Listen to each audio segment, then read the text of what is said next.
Assalamualaikum warahmatullahi wabarakatuh. Alhamdulillahirrabbilalamin. Wassalatu wassalamu ala nabiyyina Muhammadin wa ala alihi wa sahbihi ajma'in, amma ba'du. Alhamdulillah, segala puji bagi Allah Subhanahu wa taala, dan semoga salawat serta salam selalu tercurahkan kepada Nabi kita Nabi Muhammad sallallahu alaihi wasallam. Alhamdulillah, pada kesempatan kali ini kita melanjutkan lagi materi kuliah kita dengan merujuk kepada kitab Fusulun fi Usulit Tafsir karangan Dr. Musa'id bin Sulaiman At-Tayyar. Ini berkaitan tentang dasar tafsir. Pada pertemuan kali ini kita akan membahas tentang dasar-dasar yang digunakan oleh para ulama dalam penafsiran mereka, yaitu di halaman yang ke-77 di sini disebutkan al-usulu allati yaduru 'alaiha tafsir. Dasar-dasar yang menjadi poros penafsiran para ulama, yang menjadi dasar atau poros penafsiran yang digunakan oleh para ulama. Al-muradu huna, yang dimaksud dengan istilah tadi al-usulu allati yaduru 'alaiha tafsir, di sini adalah anna tafasiral ummati tukharraju min hadhil usuli. Bahwasanya tafsir-tafsir yang ada atau penafsiran-penafsiran para ulama umat Islam, tukharraju itu dikeluarkan penafsiran tadi atas dasar ini, berasal dari dasar ini. Waqad dzakaraha Ibnul Qayyim faqala, dan Ibnu Qayyim telah menyebutkan mengenai dasar-dasar yang menjadi poros penafsiran para ulama dengan berkata, wa tafsirun nasi yaduru ala thalathati usulin. Penafsiran manusia itu berputar pada 3 dasar. Penafsiran manusia dalam penafsiran Al-Quran itu berporos pada tiga dasar. Apa saja itu? Ini tafsiri alal lafzi, penafsiran berdasarkan lafaz. Penafsiran berdasarkan lafaz atau berdasarkan kata. Wa huwa alladhi yanhu ilaihil mutaakhirun. Dasar yang pertama ini adalah penafsiran berdasarkan lafaz atau berdasarkan kata, yang banyak digunakan, yang hal ini banyak diperhatikan oleh para mufassir kontemporer, para mufassir mutaakhirun. Wa tafsir alal makna, yang kedua, dasar yang kedua adalah penafsiran atas dasar makna yang terkandung pada ayat. Wa huwa alladhi yadhkuruhu as-salafu, dan ia yang banyak disebutkan oleh para ulama salaf. Para ulama salaf dalam penafsiran mereka banyak menggunakan dasar atas makna yang terkandung dalam ayat. Kemudian yang ketiga, wa tafsiri alal isyarati wal qiyas, penafsiran atas dasar isyarat atau qiyas yang diisyaratkan di dalam ayat. Jadi dia mengambil isyarat yang terkandung di dalam ayat. Wa huwa alladhi yanhu ilaihi katsirun minas sufiyyah wa ghairihim, dan ia itu banyak diperhatikan oleh kalangan sufi dan selainnya. Jadi ada tiga poros yang menjadi dasar dalam penafsiran para ulama. Yang pertama tafsir alal lafz, penafsiran atas dasar lafaz. Kemudian yang kedua tafsir alal makna, penafsiran atas dasar makna yang terkandung dalam ayat. Yang ketiga penafsiran atas dasar isyarat atau qiyas isyarat atau petunjuk yang terkandung di dalam ayat. Baik. Yang pertama, awalan at-tafsiru 'alal lafzi, penafsiran yang berdasarkan lafaz atau berdasarkan kata. Di sini maksudnya adalah at-tafsiru 'alal lafzi huwa tafsirul kalimati bi'ainiha. Penafsiran atas dasar lafaz yaitu penafsiran kata al-kalimat, penafsiran kata itu sendiri secara hakiki.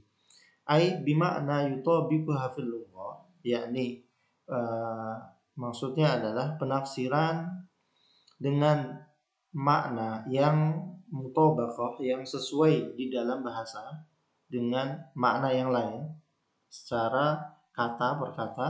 Waqad yatawassa'una fi tahlili al-madlulati al-lafdhiyah, dan terkadang mereka para mufassir itu meluaskan makna kata yang menjadi petunjuk kata di dalam ayat. Ka aslil al-istiqaq, seperti dasar derivasi atau istiqaq dari kata tersebut. Nah, ada kata fi'il, ada fa'il, ada maf'ul, dan wa ma'aniha fil lughah, dan maknanya dalam bahasa. Terkadang satu lafaz, satu kata itu memiliki banyak makna, dan itu dijelaskan dalam penafsiran. Maka penafsiran tersebut dinamakan penafsiran atas dasar kata atau atas dasar al-lafzi. Baik. Waqad ihtamma bihadzal naw'i man kataba fi ma'anil Qur'ani wa gharibihi. Dan yang perhatian dengan jenis ini diperhatikan atau banyak digunakan oleh orang yang menulis kitab tafsir berkaitan temanya adalah makna-makna Al-Qur'an atau gharibil Qur'an, kata-kata asing yang terdapat di dalam Al-Qur'an, sehingga lafaz asing yang ada di dalam Al-Quran itu dijelaskan secara rinci. Penafsirannya atas dasar lafaz atau kata. Tayyib wali ibni Atiyah wa Tahir ibni Ashur ihtimamun bitahriri ma'na lafdhati fi lughatil Arab.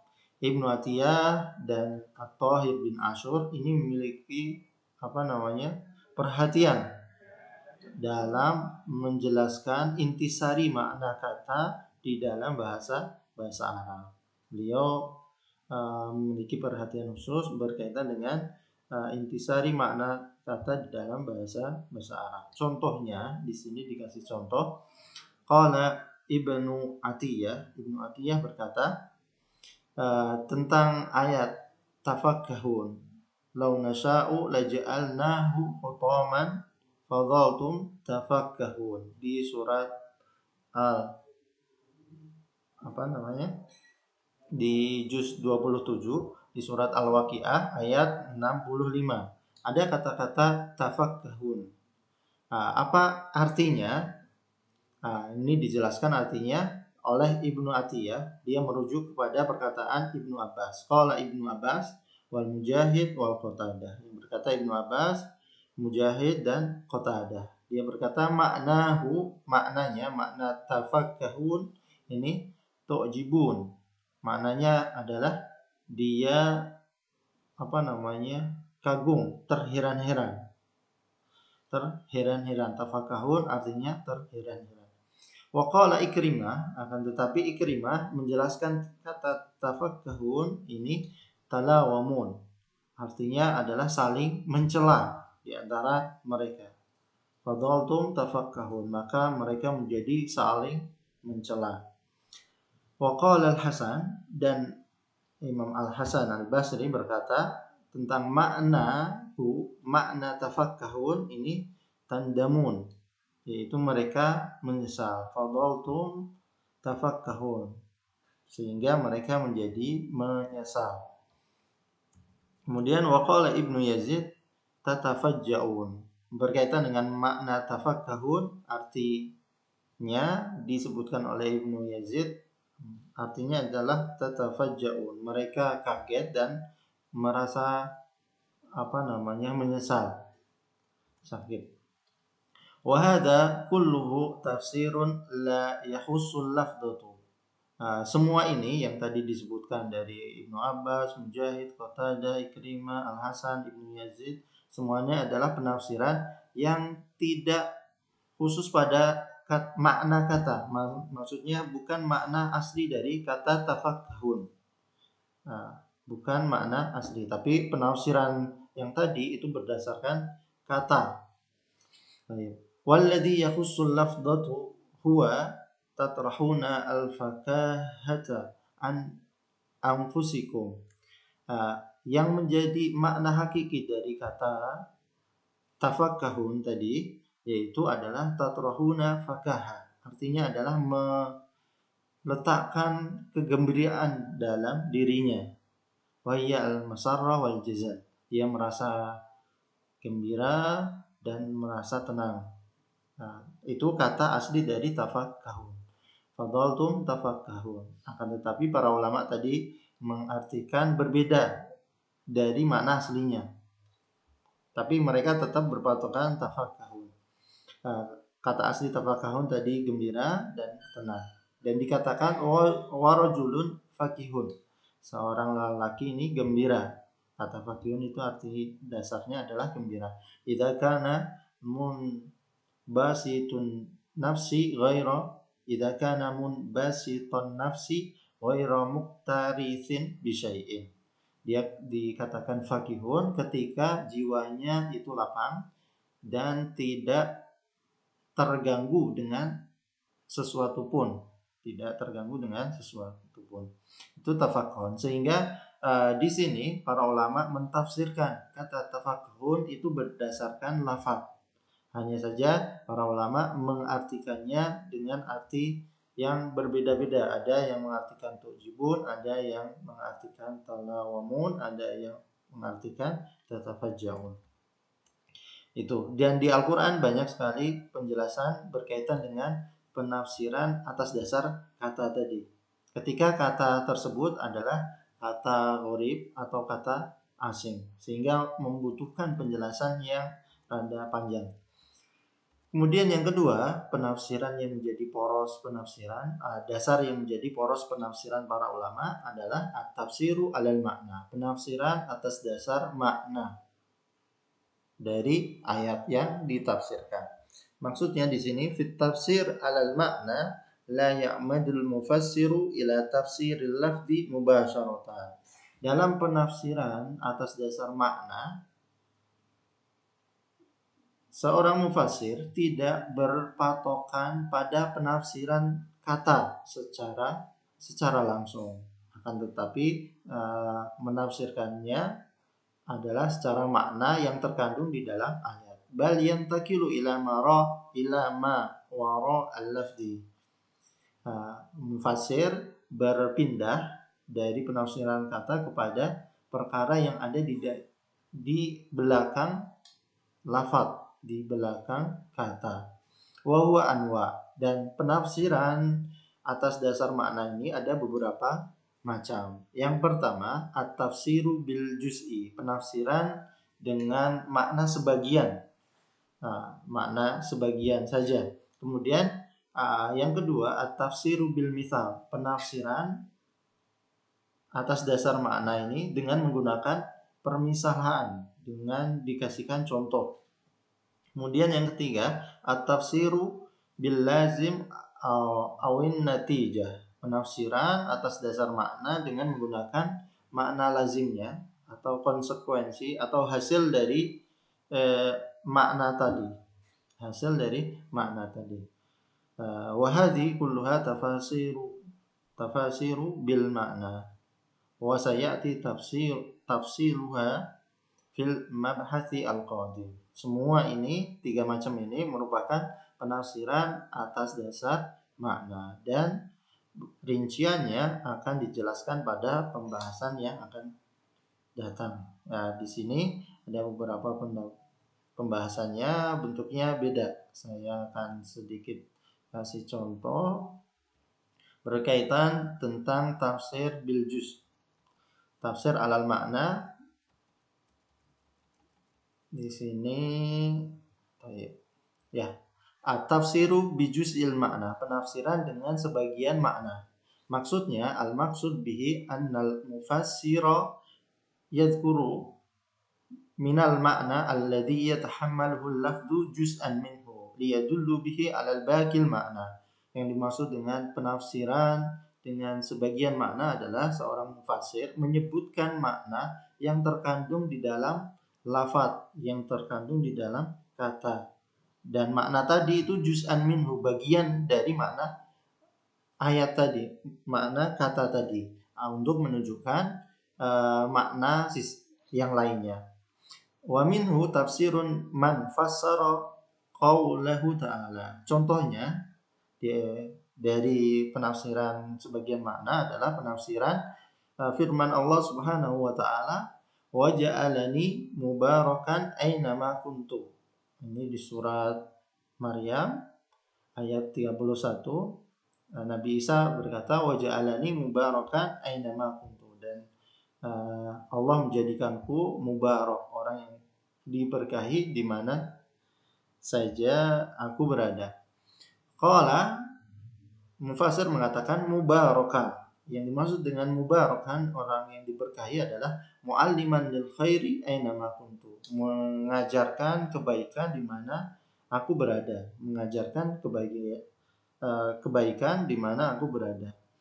Mubarakan diartikan sebagai orang yang mengajarkan kebaikan. Arti atau tafsir mu'aliman lil khair, mengajarkan kebaikan, itu bagian dari mubarakan. Wa hadza juz'un musamma al-mubarak, itu makna sebagian dari makna al-mubarak. Secara hakiki fal mubaraku katsirul khairi fi nafsi, banyaknya kebaikan di dalam dirinya. Alladzi yahsuluhu li ghairihi ta'liman aw nushan wa iradatan wa ijtihadan, yang dapat bermanfaat bagi orang lain, baik itu pengajaran, nasihat, kemudian iradah, keinginan, kehendak, ijtihadan maupun ijtihad. Ini penafsiran bijuz'il makna ketika ditafsirkan sebagai mu'alliman lil khairi. Ada hal-hal yang diberkahi bukan hanya mengajarkan saja, tapi sifat-sifat yang lain pun diberkahi oleh Allah Subhanahu wa taala. Tapi itu penafsiran dengan bijuz'il makna. Yang kedua, tafsir bil misal, penafsiran Al-Qur'an atas dasar makna ayat dengan menggunakan permisalan. Contohnya di sini waqad marra dzakaruhu fi ikhtilafit tanawwu. Ini udah sedikit disebutkan di dalam perbedaan pendapat di kalangan ulama atas dasar tanawwu, macam-macam penafsiran. Contohnya di sini yang penting, wa min amsilatihi qauluhu subhanahu wa ta'ala. Di antara contohnya adalah firman Allah Subhanahu wa taala, innal hasanati yudhibnas sayyi'at. Innal hasanati yudhibnas sayyi'at. Ayat ini yang ditafsirkan adalah kata al-hasanat. Qila al-hasanat as-salawat, wa qila qaulur rajuli subhanallah walhamdulillah wa la ilaha illallah wallahu akbar. Kata hasanat ditafsirkan adalah solawat-solawat. Sesungguhnya hasanat, kebaikan, maksudnya adalah solawat-solawat. Kemudian ulama yang lain menafsirkan kata hasanat adalah perkataan seseorang subhanallah, perkataan subhanallah walhamdulillah wa la ilaha illallah wallahu akbar. Penafsiran yang seperti ini adalah penafsiran bil misal, dengan menggunakan contoh. Kebaikan contohnya adalah salawat atau zikir subhanallah walhamdulillah wa la ilaha illallah wallahu akbar. Itu contoh yang kedua. Baik, kita kembali ke dasar penafsiran yang menjadi poros penafsiran. Baik, sampai mana tadi?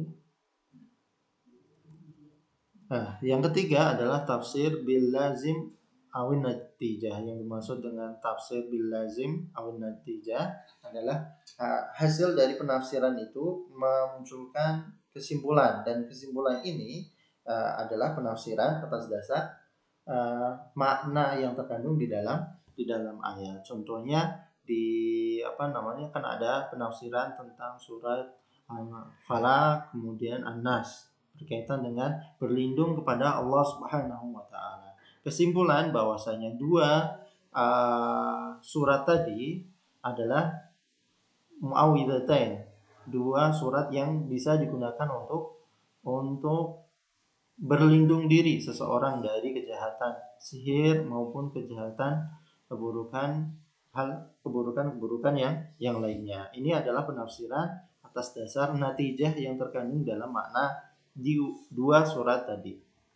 Itu contohnya. Kemudian yang ketiga, at-tafsiru 'alal isyarah wal qiyas. Penafsiran atas dasar isyarat atau qiyas yang ditunjukkan di dalam teks atau ayat. Wa hadzal naw'u huwa aqallul anwa'i inda salafil ummah. Jenis yang ini merupakan jenis yang sedikit digunakan oleh para ulama salaf. Walam yukthiru minhu, mereka tidak banyak mengungkap isyarat-isyarat yang terkandung di dalam ayat. Waja'a anhum fihi ba'dut tafasir.